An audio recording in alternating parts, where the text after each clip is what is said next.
नमस्ते, मी अश्विनी. साधं जेवण ह्या चॅनलवरती तुमचं मनापासून स्वागत करते. आज आपण पावभाजीची रेसिपी करणार आहोत.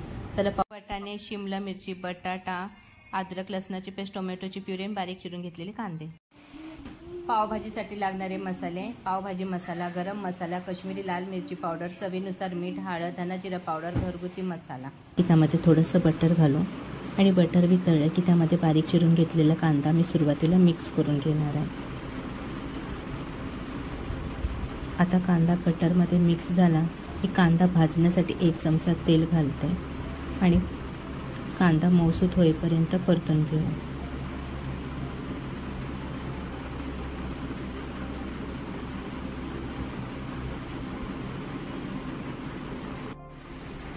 आता ह्यामध्ये अद्रक लसणाची पेस्ट टाकू आणि त्याचा कच्चेपणा जाईपर्यंत परतून घेऊ.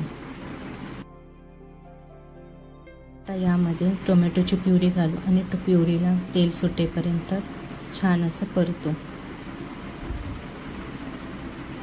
प्युरीला तेल किती छान सुटलं आहे. आता यामध्ये पावभाजीसाठी घेतलेले सर्व मसाले ॲड करू आणि मी ह्याला जवळपास 2 मिनटं छान परतून घेतलं आहे. मसाल्यांनाही तेल सुटेपर्यंत परतायचं आहे. आता मसाले परतून तयार आहेत. यामध्ये आपण घेतलेल्या सर्व भाज्या पावभाजीसाठीच्या मसाल्यांमध्ये टाकू आणि एकजीव होईपर्यंत त्यांना 2 ते 3 मिनिटपर्यंत मी परतून घेतले. भाज्या छान परतून झाल्यावर भाजीमध्ये मी अंदाजाने पाणी घालून घेते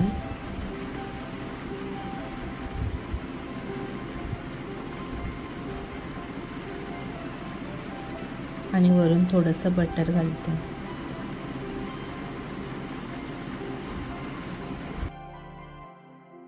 कुकरचं झाकण लावू आणि 4 ते 5 शिट्ट्यांवर भाजी छान शिजवून घेऊ. कुकर थंड झाला की झाकण काढू आणि मॅशरच्या साहाय्याने भाजी छान मॅश करून घेऊ.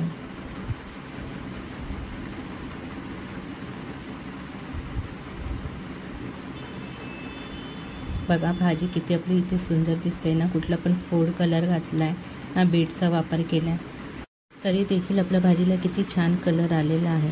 साध्यासुद्धा पद्धतीने केलेली कोणतीही रेसिपी छान होते. आता इथे मी गॅस चालू करून घेणार आहे.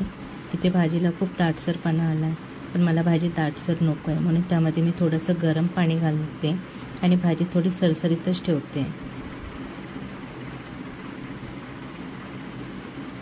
आता भाजीला उकळी आली की त्यामध्ये मी थोडीशी कोथिंबीर आणि बटर घालून भाजीला एक उकळी आणखीन काढून घेणार आहे. जर तुम्हाला माझी रेसिपी आवडली असेल तर माझ्या चॅनलला लाईक, शेअर, सबस्क्राईब नक्की करा. पावभाजी आता बनवून तयार आहे. आता आपण पाव भाजायला घेऊ. तव्यामध्ये थोडंसं बटर, लाल मिरची पावडर, पावभाजी मसाला, थोडीशी कोथिंबीर घालून मी पाव छान परतून घेतले. पाव परतून झाले की वेळ न घालवता आपण गरम गरम पावभाजी खायला घेऊ. पावभाजीची रेसिपी तुम्ही बघितली ना, मी किती साधी आणि सोप्या पद्धतीने दाखवली आहे. तुम्ही नक्की ट्राय करा.